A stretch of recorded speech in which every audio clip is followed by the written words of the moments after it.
once you see something on stage and it's available for you to come and try the printing, then you can just go ahead and start the activity as you come. Yes, question? Today? Oh.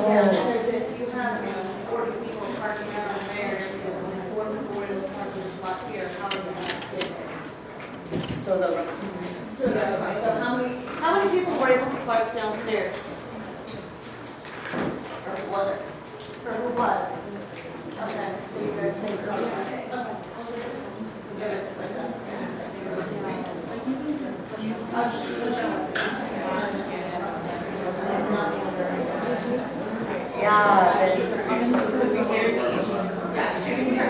Right, so because the people that parked in the lot 2 blocks away, they cannot leave.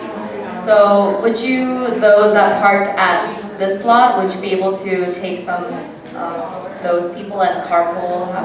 Yes?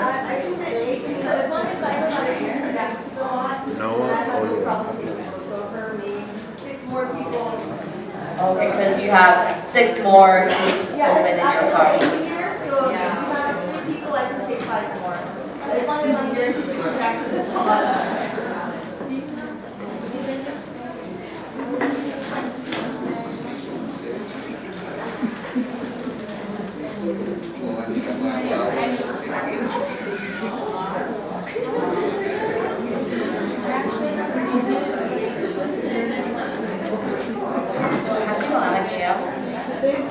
All right, our next speaker is Mr. Bill Yoon. Bill is a familiar face. Mr. Bill Yoon, he's the owner of Koreana Gifts and Arts. He is a true third-generation Korean American.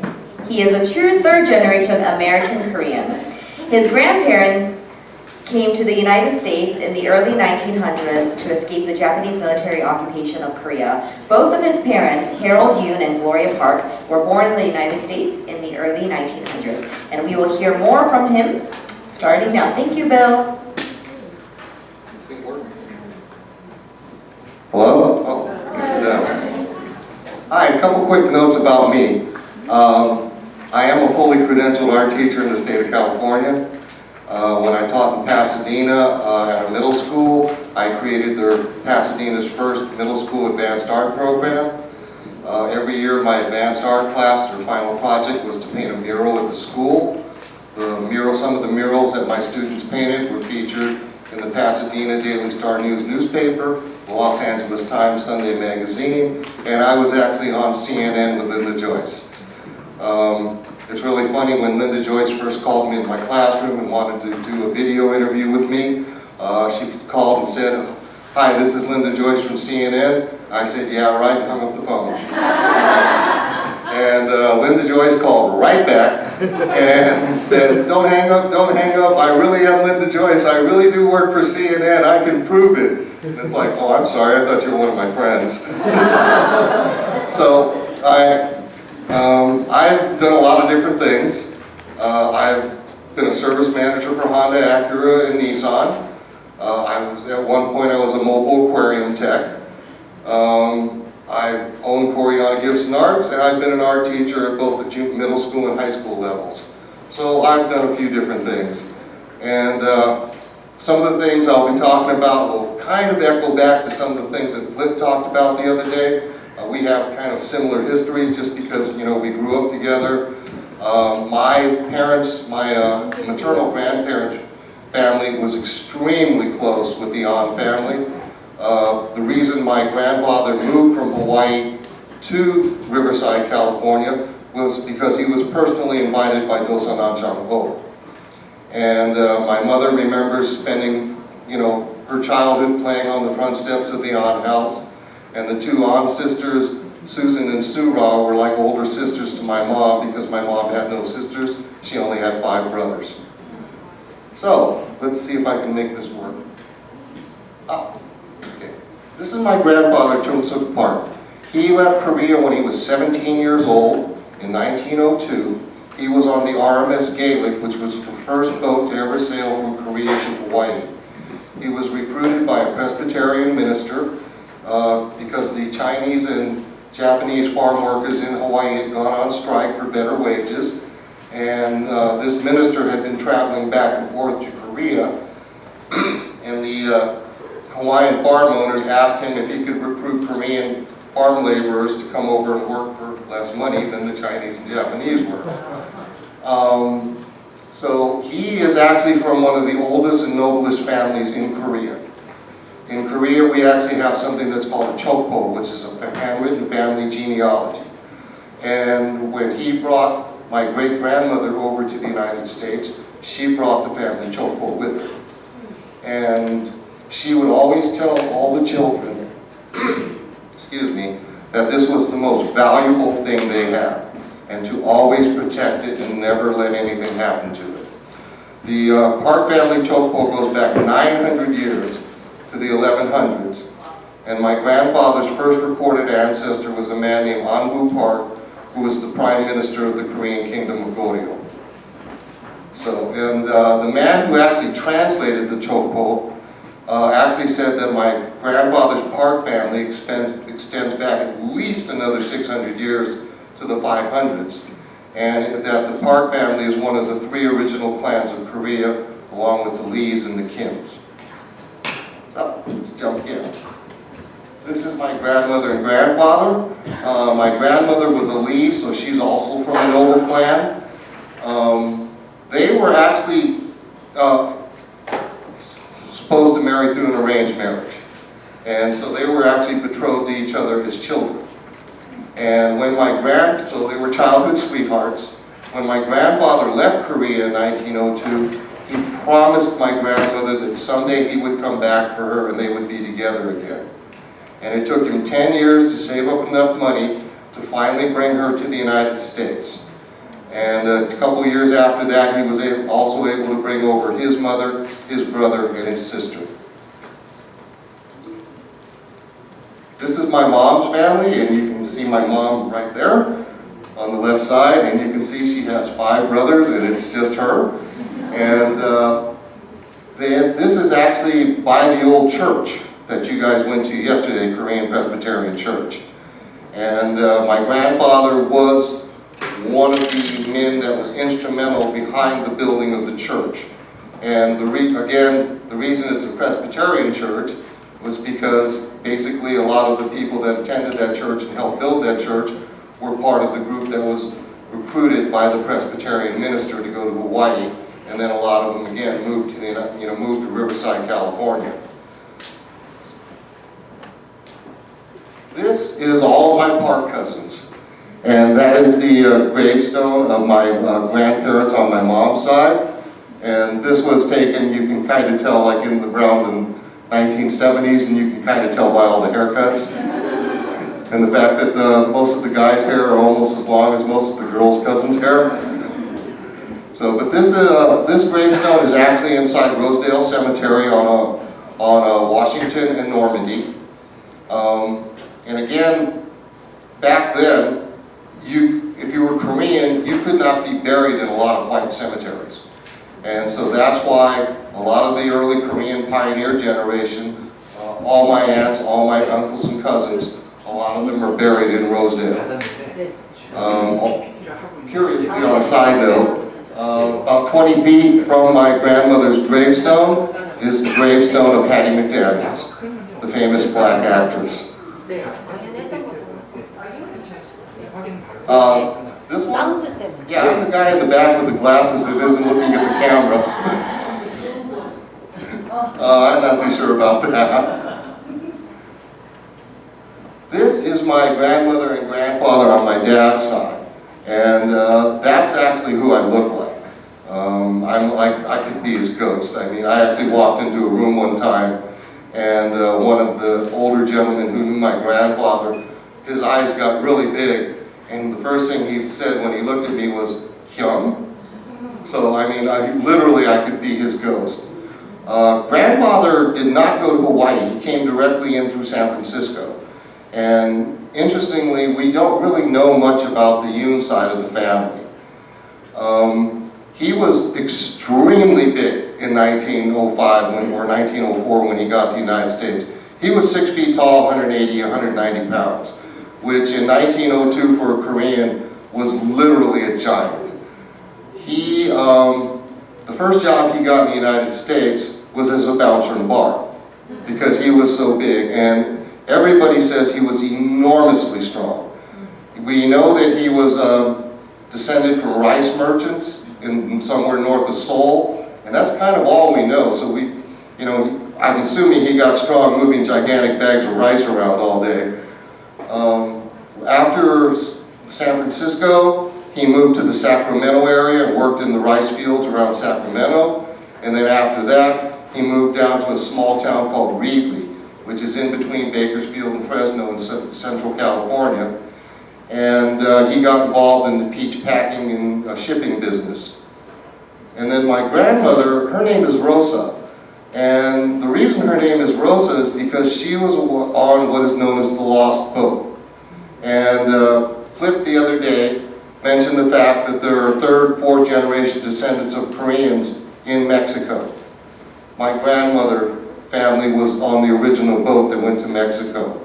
The boat was actually supposed to go to Hawaii, but the Koreans on the boat were sold to the Mexican government as indentured servants or slaves by the Chinese ship owner. And that is how they actually wound up in Mexico. Basically, the boat sailed to the west coast of Mexico, dumped all the Koreans off, and sailed away. My grandfather met my grandmother because her father wanted to move back to Korea. And he had two daughters, Rosa and Maria, and he basically put the word out to the Korean community in California that I have a daughter and I'd like for her to get married. So my grandfather basically drove down to Mexico, met my grandmother, and apparently just thought, okay, fine, let's get married. So they got married, and when they got married, my grandmother was only 16 years old. Her sister was, I believe, 8 or 9 at the time, and they showed up at the border and they told the border guards that her sister Maria was their daughter. And so they were all allowed into the United States. So I guess the border wasn't quite as secure back then. But interestingly, my grandmother spoke Korean, English, a little Japanese, fluent Spanish, and fluent, I believe, Mayan Indian. Because the village they grew in, except for like official government things, they basically used the old language.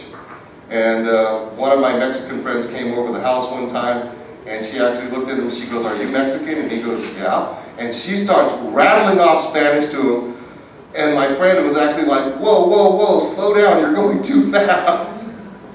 But I mean, that was the first time I'd ever heard my grandmother speak Spanish, and my jaw was literally on the floor. It was like, wow, Grandma speaks Spanish? This is my Yoon side of the family. My dad is over on the far left. Back then, Koreans had big families. There was one family, the Han family, that actually had 10 kids. And they actually had their own band. Every single kid played a different instrument, and they had their own band.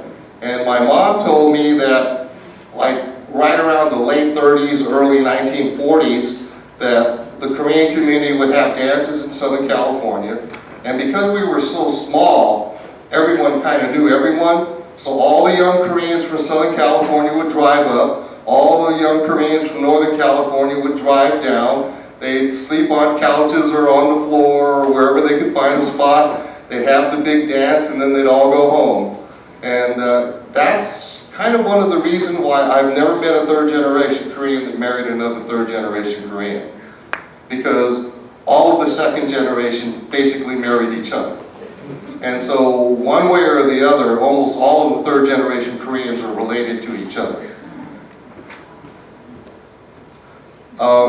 As late as 1970, and this sounds crazy nowadays, but as late as 1970, there were probably less than 10,000 Koreans in the entire state of California. My store is in Koreatown, and nowadays I could walk outside, throw a rock, and I'd probably hit 10,000 Koreans. These are all the cousins on my Yoon side. This building, or this house, is actually on Union and 11th. And it is actually famous because on the back of the house is a mural of Steve McQueen. And it was one of the first murals ever painted by a famous muralist here in the LA area named Kent Twitchell. Those of you that are older may remember that there was a mural right off the Hollywood Freeway called The Old Lady of the Hollywood Freeway. It was an older woman with this long, flowing, colorful scarf going off to the side. And that was also one of his early murals. This is my mom's family during World War II. All of the brothers eventually joined the Army, including the youngest brother, Johnny, who is on the left in the front. When he was 17, he actually lied to the U.S. Army, joined the Army, because his whole mentality is, my 4 older brothers are in the Army and I'm going to join the Army too. My mother is wearing that little uniform because she was actually a volunteer at Minter Air Base during World War II. No, none of those are me. No, those are all my uncles and my mom. The woman in the center is actually my great-grandmother who was born in 1856. This is my dad's U.S. Army unit during World War II. One of the interesting things is everyone knows that African Americans were in segregated units, Japanese Americans were in segregated units. If you were Korean, Chinese, or Filipino, you were in regular Army. And so this is my dad's military unit right before they shipped off to Europe. He was with a U.S. anti-aircraft battalion that landed one day after D-Day to provide air cover for the advancing United States troops. Weirdly enough, his nickname in the Army was Irish. And the story is that when he first met his new commanding officer, the commanding officer comes out to inspect the troops, walks up to my dad, goes, "What's your name, soldier?" My dad goes, "Yoon, sir." And the guy looks at him and goes, "Yoon, that's a damn fine Irish name." And after that, he was known as Irish everywhere he went. This is my mom and dad, got married in 1947 and when he came back from the war. A lot of people nowadays, younger generation, don't understand that if you came back from World War II and you were still alive, you got married.